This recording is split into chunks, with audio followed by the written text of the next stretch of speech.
am opening Premiere Pro, and I'm showing you guys how long it takes to open because it takes up a lot of room in the hard drive. So while you're opening it, you're going to see a pinwheel spinning around, and I am going to put the SD card that we used for the last shoot that we did into the iMac, and that will be recognized right away. As you can see, if you can see that, the SD card has no name, which is fine. So while you're waiting for this to boot up, we're going to open up this card just to make sure there's something on it. Now, when you use the Canon camera, you're going to get these files. Now, one of my students already did this. This would usually say something else. I think DSLR or something like that, or DCIM or something like that. This was the biotech class, so my student labeled it biotech. So we're going to double click and make sure what's inside that file is DCIM right here. So DCIM, and then go into 100 Canon, and your file should be in there.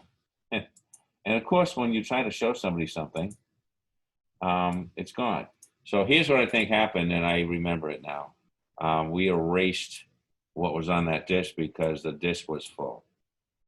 Okay, so what we're going to do, I was going to use the material on that disk to demonstrate basic editing, but we have other stuff, hopefully, that we can use. So we're going to go into the McGlynn virtual tour. So this was a video that was sent to us by the principal of the McGlynn School. And there it is on the timeline. All right. And this is an already finished video that the principal wanted cut down to not include certain things. So we're going to go as if that there's nothing here, because I want you guys to see how this works. So we're going to go to new project. So the first thing you see on a new project was that other window with the list of the other projects that were edited here first. We're going to go into new project. We're going to call this a sample project. Now, the most important thing to remember here is you want to save your project and all your clips in the same place. All right, so I'm going to make a folder by right-clicking here, put a folder right here, and we're going to call that sample. And I'm going to double-click it just so you guys can see that when I save this, it's going to go in there, all right? Now, if I click OK, I'm not really telling it where to go, but if I go to Browse, I can go to Desktop and then tell it where to go. Just press where it says Sample and choose. And now when I press OK, we should see the purple icon appear inside. And there it is. So that's the project. All right, now if we had clips in here, they would go in the same place.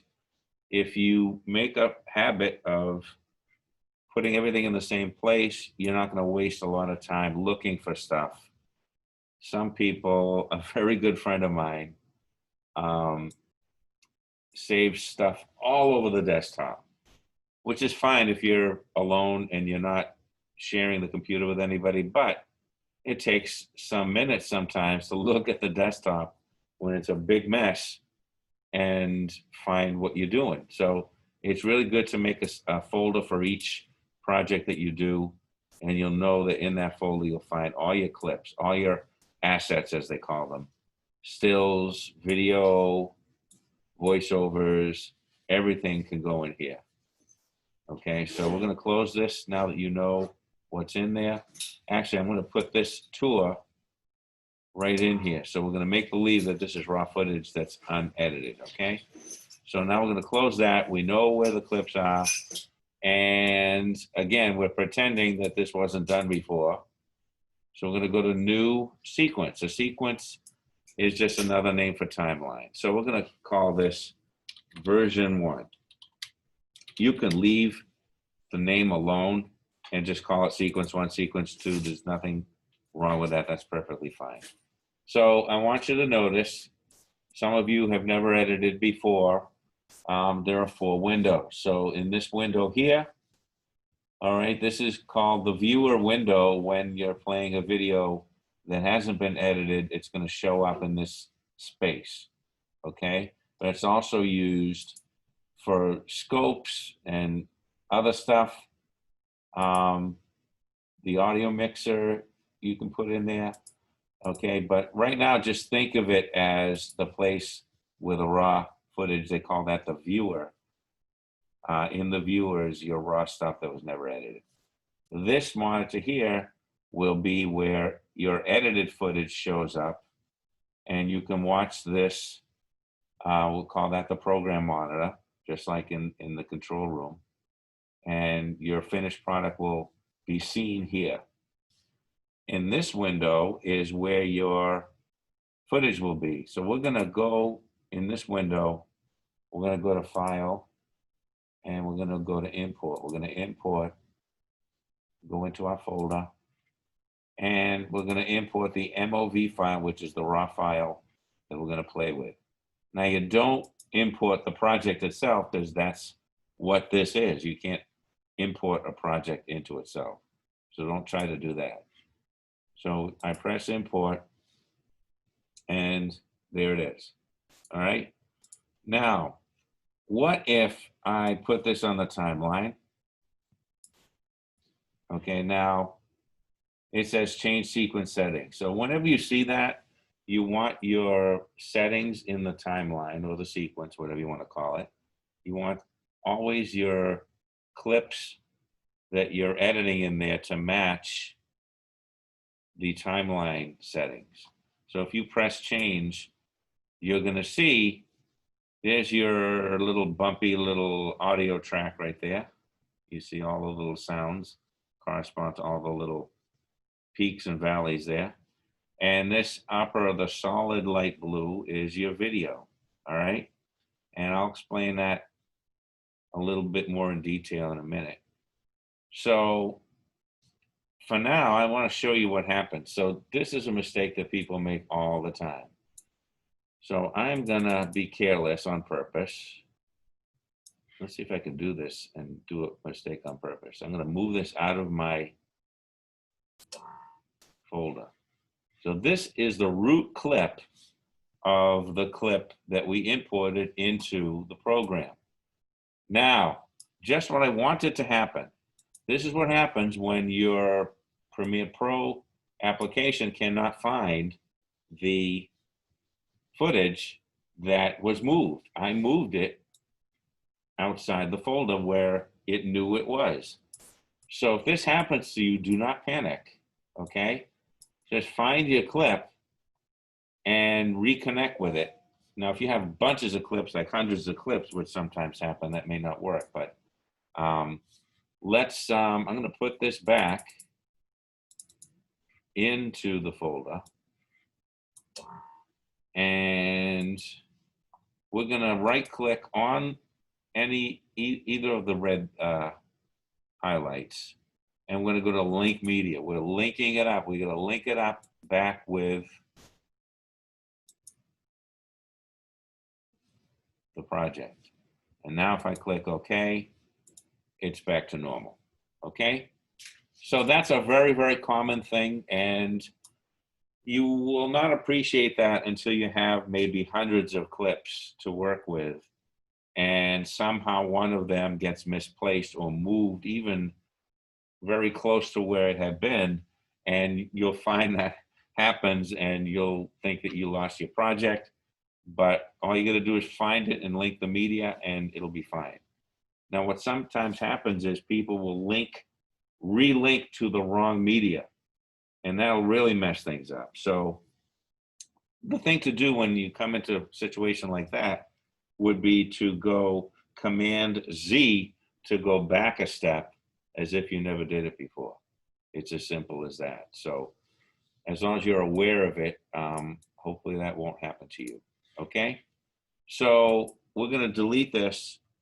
All right. And we're going to double click this, and the project allegedly unedited, we'll call it unedited, even though it's already edited, is in this place. All right. So let's say we wanted to make a highlight reel of this project, okay, which is already edited. We're cutting it down from maybe 5 minutes to 30 seconds or whatever.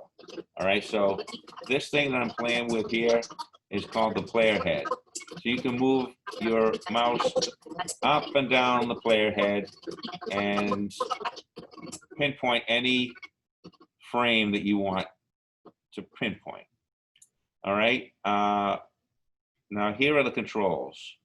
So if I press the space bar, I'm going forward. If I press the space bar again, I'm pausing. If I press the L, I'm playing again. But if I press the L again, it's going to go faster. If I press it still again, it's going to go even faster. Press it a bunch of times, and you'll move your play ahead to the other side. If I want to stop at any point, pause at any point, again, I press the space bar. If I want to go backwards, I press the letter J. This is backwards at normal speed. Press it again, faster. Press it again, faster. Press it a bunch of times, and it's a speed demon. Okay. All right, so now you know how to pinpoint any spot that you want on here. I like this. That's a nice little pan right here. Let's say we want this pan of the auditorium. You will be here many times during the year. So we're going to go back to the beginning of the shot. Now there are a series of arrows where you can move frame by frame. You can reach it with your right hand. So I'm moving, right now I'm moving a frame at a time. And I hold my finger down on the right arrow, and it's going to go into the sign, and then let's press L. There's the shot I want. All right, and we're going to get the last possible frame, or actually the first frame.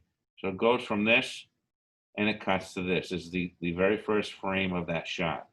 So this is the spot where I want my first edit point to be. This is where I'm telling the program, Premiere Pro, I want this shot, I want the beginning of this shot. So now I'm going to press the letter I for my endpoint.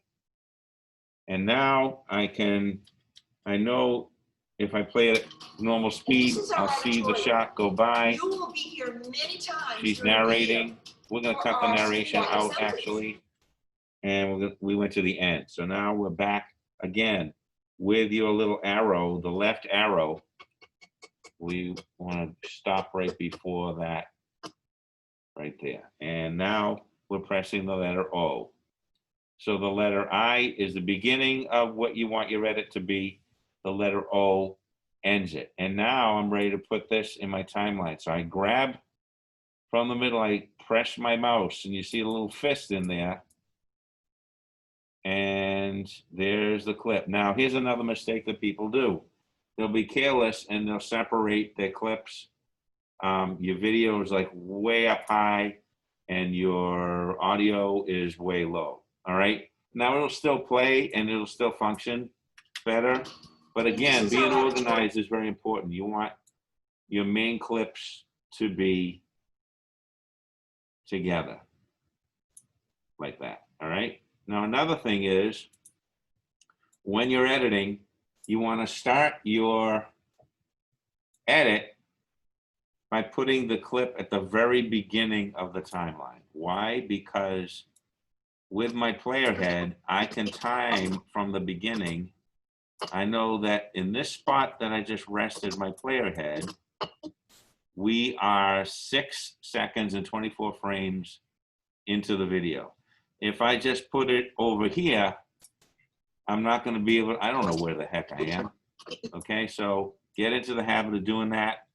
Now, if you edit the main body of a video and then later on you want to make an opening for it, like a theme song and the title, but you don't want to put it over this shot, all you have to do is everything that you've edited, just move it over again, put your opening there, and then we'll put it back.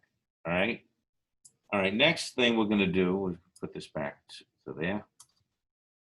We're going to pick another shot. Let's see what else do I want.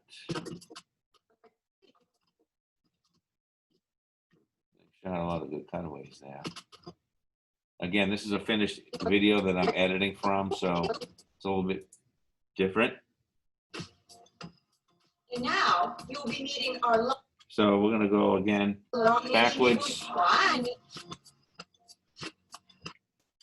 and we're gonna press the letter I. Now you'll be meeting our lovely kindergarten staff. And we're gonna press the letter O. So there's my second edit. Now you get 2 clips.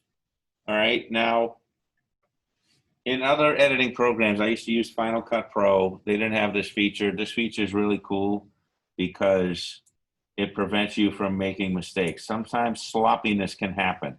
If I try to move this as I do want it to be next to this, I might overshoot that, okay? And if I overshoot that, I am cutting off the beginning and the end. I'm cutting off the beginning of one clip and cutting the end off of another clip. So I'm going to undo that by pressing Command Z. Instead, I'm going to press Ripple Delete, and which we didn't have this on Final Cut Pro, unless I didn't know about it. If I press Ripple Delete, it'll push things together perfectly, so the end of one thing will match the beginning of the other. Our school-wide assembly. All right, so now I did that because I wasn't listening to what she's saying, because I'm not really going to use this audio anyway. All right, so if I wanted the end of what she said, again, I could drag this over here, or I could undo that and separate them. So we're going to make this a little longer. Now, if you change your mind about a clip and you want to lengthen it, you can stretch it out like this. Our school-wide assemblies. So right when she said assembly, it goes into this special effect. Again, that wouldn't happen because if it was raw footage. So we're going to go back here, and we're going to shorten. Then we can shorten this clip like that too, if we wanted to. All right. So. Our school-wide assemblies. And we can cut this off like that, shorten it, do Ripple Delete again, do that. School-wide assembly. Now. All right, so we'll do a couple of more edits. Now, once you've mastered in point, out point, and all that stuff, you can do it pretty much almost unconsciously. That means kind of. So I'm just going to put a couple more clips in here. All right. And I'm just doing this randomly now. Our library. Well, this is our library. All right, so this is enough for just a sample. So again, we're going to do Ripple Delete. And right here. All right, so now we've got 4 clips, and we don't want the audio for those clips. So we're going to lock the track so the video is not disturbed, and we're going to delete these audio tracks. All right, now we're going to go into YouTube Studio and just pick some music. And let's see, go to YouTube Studio. YouTube Studio has video that is, or audio, I should say, that is copyright free. So we're going to go to Audio Library. And we're not going to waste time now. You know, this can take a long time to pick the appropriate song when you're doing a real project, but this is only a sample thing. So we're gonna go into stay away. Let's see what that says. That's kind of intense, huh?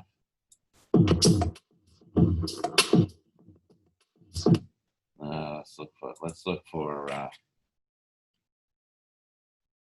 a different kind of mood, a calm mood. I like calm moods in the morning here. So these are all calm moods.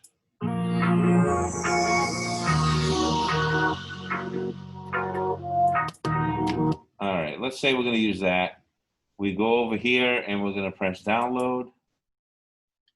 And here it is in the bottom. So once it's downloaded, which takes a second there, as you see, we're going to put it on the desktop. And again, we're not going to leave it there. Where we're going to put it? We're going to put it in the folder that the rest of our project is in. All right, and then we're going to import that into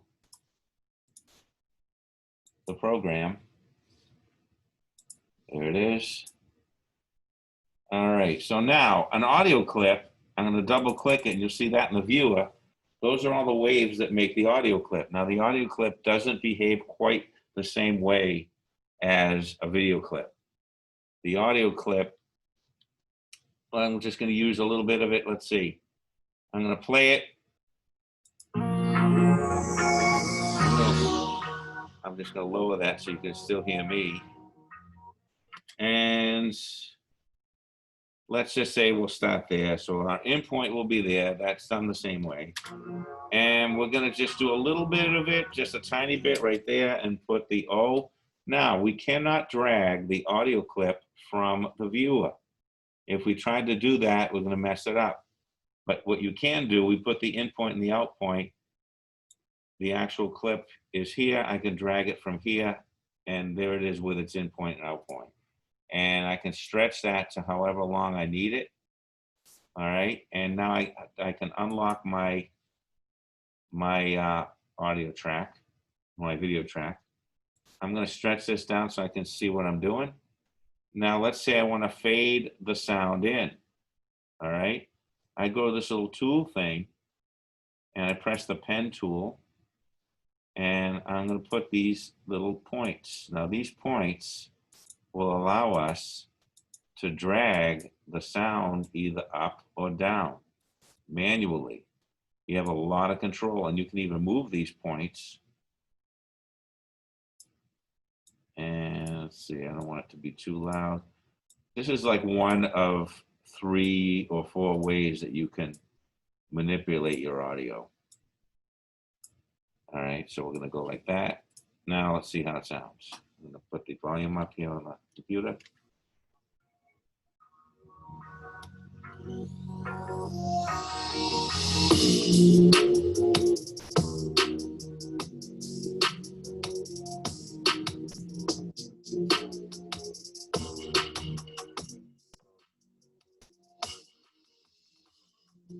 All right. So it fades. So what's missing here? What's missing here is a finished view, if this was a finished video. So to do that, and everybody forgets this for some reason when they first learn how to edit, we're going to go into video transitions, and we're going to go to dissolve and dip to black. So at the beginning, if I put dip to black there, I just dragged it there. I just missed. There it is, dip to black. So now when we bring it to the beginning and the music fades up, we're just going to fade it up a little stronger. It'll fade up visually as well. And we're going to do that to the same thing to the end. All right, so when it fades, all right, so audio fades with video, everything is in sync. Now there's one more thing I want to teach you guys, and that is how to put a graphic in, how to put words on the screen, lower thirds, titles, all that stuff. So there's 2 ways to do it.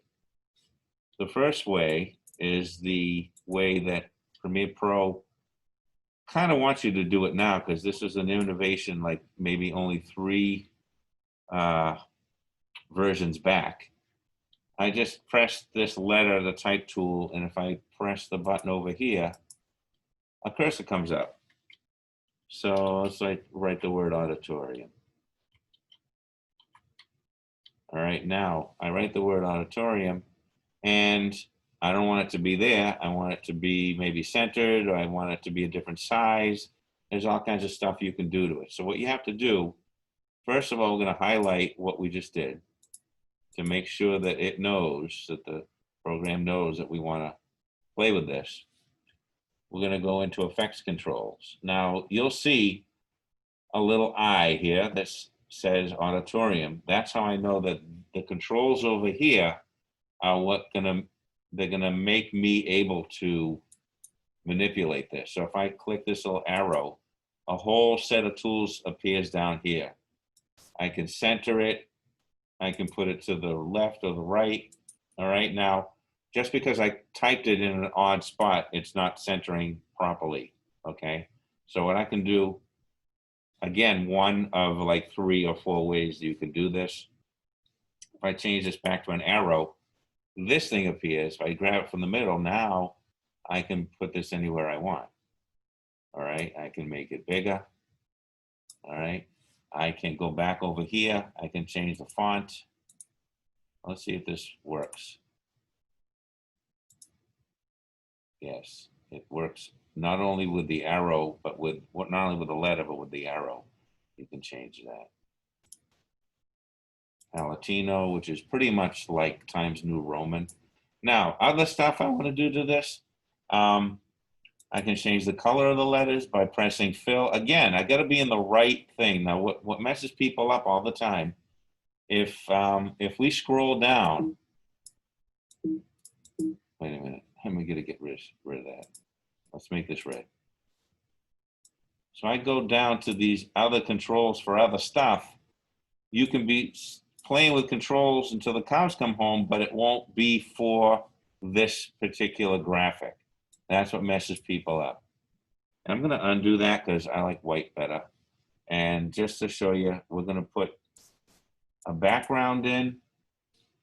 So a background for these letters would make it show up under certain conditions. You can see that little highlight there.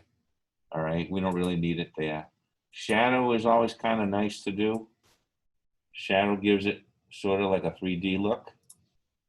All right, and you can play with this like all you want. And I can increase the size like that without bothering to put the number next to the font. All right, that's one way to do it. That's one way to do graphics. So we're going to go to another part of this video, and I'm going to show you the other way now. The other way is we're going to go new and legacy title.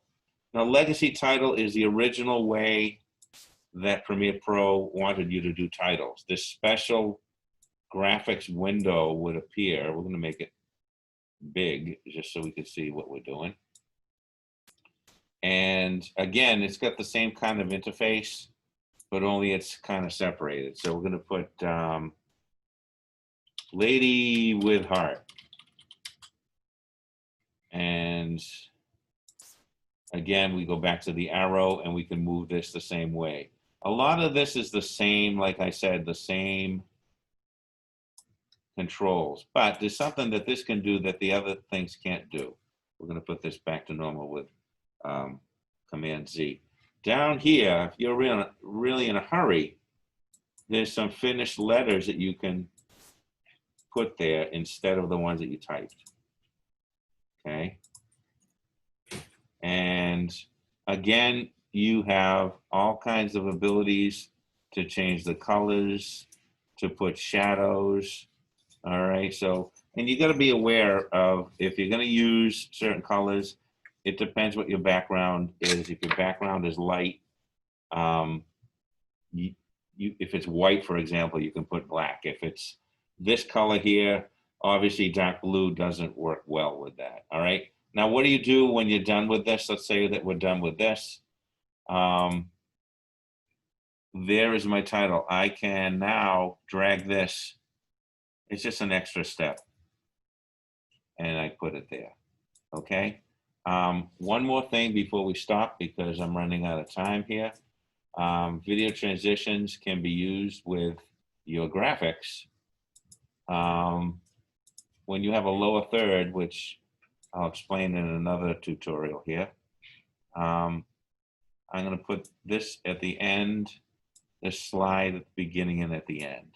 And if I play that through, I'm coming in with it, and I am going out with it. Now, going out with it was kind of boring compared to this. The traditional thing to do is double click right here and press reverse. Hold on. Reverse. And now when the graphic comes in, it'll go out the same way it came in. And it didn't work because it unchecked itself. Here we go. Now it went back out. So that's a real quick way of me showing you guys how basic editing works. I think we covered a lot. The beauty of these videos is if you get stuck, you can go back and watch them and watch just that part that you didn't understand, and you'll be golden. So thank you for listening, and that's it.